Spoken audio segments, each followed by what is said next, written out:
Olá, queridos alunas e queridos alunos. Hoje nós vamos conversar sobre a estrutura orgânica dos poderes, começando pelo poder legislativo.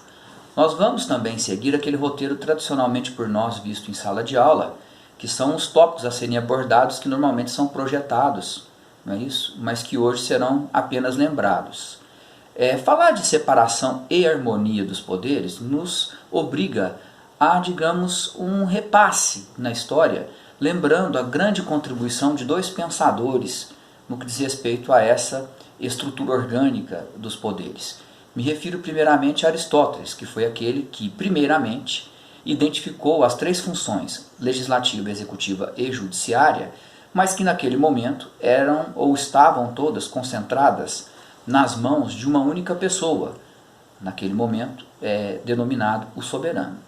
Tempos depois, Montesquieu, que tem seu mérito em ter aperfeiçoado a teoria de Aristóteles, nada mais fez do que confirmar a existência das três funções, porém, dizer que elas não mais deveriam estar concentradas nas mãos de uma única pessoa ou de um único órgão, e sim que deveriam estar a cargo de pessoas ou órgãos distintos. Surgia daí a ideia da separação dos poderes com maior independência no seu exercício.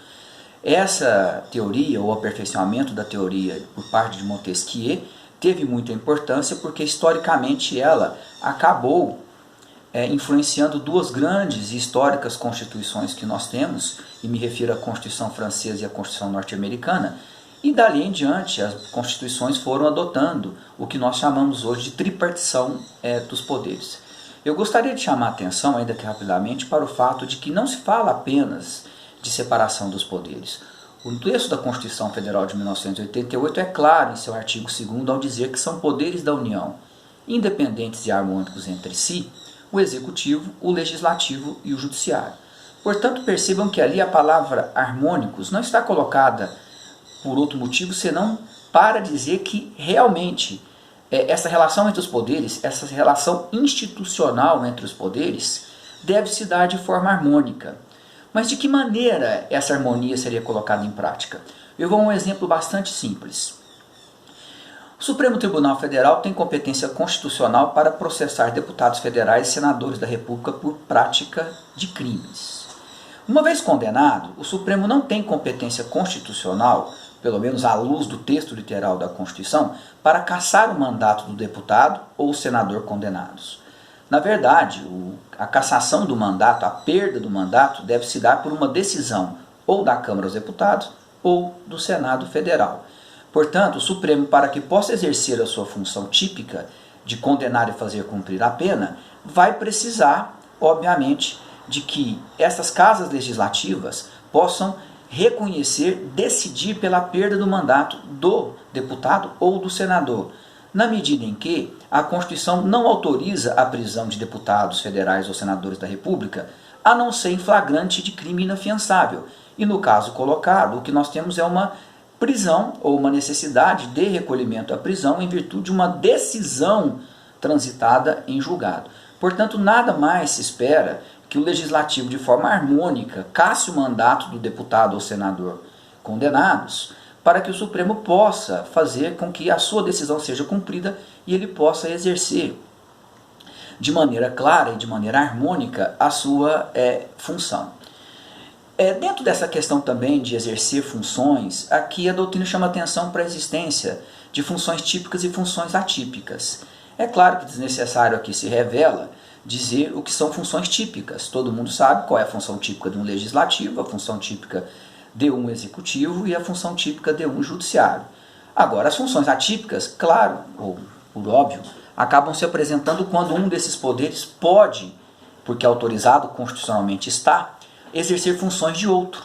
Então vamos a um exemplo bastante comum e que inclusive, ultimamente, na verdade, bastante recente, houve a edição de uma medida provisória pelo governo federal, me refiro ao presidente da República, flexibilizando medidas ou regras trabalhistas em virtude da pandemia de coronavírus que nós estamos enfrentando. Ora, é uma medida provisória que tem força de lei, portanto nós estamos falando de uma atividade de legislativo sendo exercida pelo Poder Executivo, mas com autorização da própria Constituição, onde essa medida provisória já está valendo, na medida em que ela já foi publicada, e deverá ou não ser convertida pelo Poder Legislativo em lei dentro de um prazo determinado pela Constituição, que em um futuro nós vamos conversar sobre concretamente essa espécie normativa denominada medida provisória. Pois bem, ainda dentro dessa questão do Poder Legislativo, eu gostaria de chamar a atenção para dois sistemas que podem ou não ser adotados conjuntamente ou não, que seria do bicameralismo e do unicameralismo. Ora, a nível federal nós temos o bicameralismo na medida em que o Congresso Nacional é formado por câmaras de deputados e Senado Federal.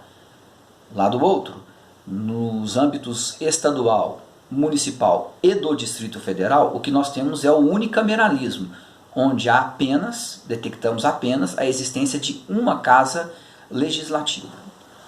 Muito bem, a partir de agora, porque nosso compromisso é o estudo sistemático da Constituição, nós vamos nos referir ao Poder Legislativo a nível federal.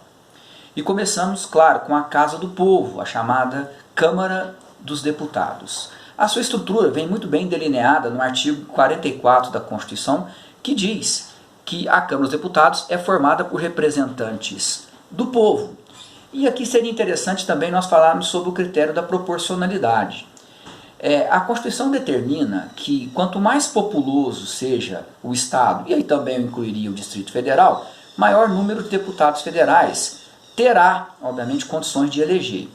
Porém, a Constituição também chama a atenção para esse critério proporcional, ou seja, quanto mais populoso, maior número de deputados terá, e óbvio que quanto menos populoso, menor número de deputados federais poderá ter, para um mínimo e um máximo. Nenhum Estado, incluindo o Distrito Federal, ainda que a Constituição não faça a ele menção expressa, poderá ter menos de 8 e nem mais de 70 deputados federais. Portanto, esse é um parâmetro que é fixado, na verdade já está fixado pela Constituição, mas que carece de ajustes que devem ser feitos por lei complementar um ano antes das eleições para deputados federais e para senadores da República.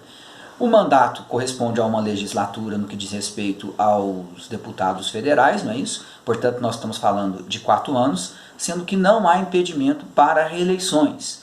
Portanto, digamos assim, a diferença do poder executivo, não há nenhum impedimento para que um deputado federal venha exercer 5, 6, 7, quantos mandatos lhe forem confiados pelo povo, sem nenhum tipo de limite máximo ou de nenhum tipo de número específico de reeleições que poderia haver na disputa para deputados federais e senadores da República.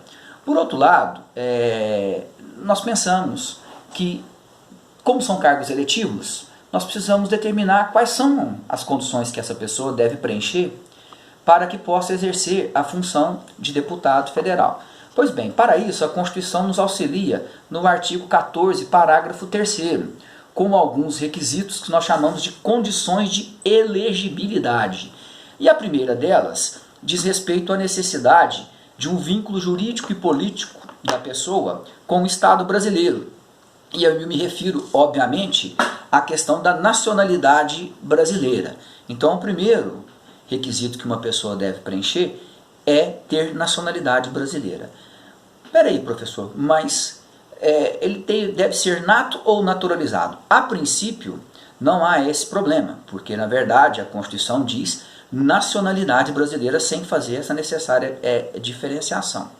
Portanto, nós vamos trabalhar com a ideia de que tanto faz ser nato ou naturalizado para que possa concorrer à eleição para deputado federal ou deputada federal. Porém, nós vamos ver em um futuro também não muito distante que alguns cargos são privativos de brasileiro nato e que, portanto, é necessário que essa característica esteja presente, até mesmo para o legislativo em uma situação muito específica, que seria a substituição do cargo do presidente ou de presidente da República nas hipóteses de vacância ou impedimento, onde, por ser o cargo de presidente da República privativo de brasileiro nato, o presidente da Câmara ou o presidente do Senado, no caso do Legislativo, porque estamos conversando desse poder, jamais poderiam ser brasileiros naturalizados, em virtude da exigência da Constituição. O outro requisito seria natural, o alistamento eleitoral, ou seja, o alistamento junto à Justiça Eleitoral, o domicílio eleitoral na circunscrição, ou seja, cuidado que domicílio eleitoral não é a mesma coisa que domicílio civil, as noções são distintas, tá certo? Depois se aprofunde um pouco nisso, porque os vídeos devem ser um pouco mais curtos, mas eu já digo que é possível que uma pessoa que tenha domicílio, por exemplo, em um município, possa ter domicílio eleitoral em outro município e concorrer, obviamente, a cargos eletivos nesse município onde ele tem apenas o seu domicílio eleitoral, não é isso? Aí nós temos a questão da filiação partidária, que é um tema polêmico, que não nos cabe aqui nenhum enfrentamento maior, mas que seria a necessidade da pessoa estar filiada a um partido político para poder concorrer às eleições. Há um tema, inclusive, já até enfrentado pelo Supremo Tribunal Federal, que seria a candidatura avulsa, não é isso? Sem necessidade de estar vinculado a um partido político, mas eu reservo-me aqui, digamos assim, o direito de depois, no momento mais apropriado,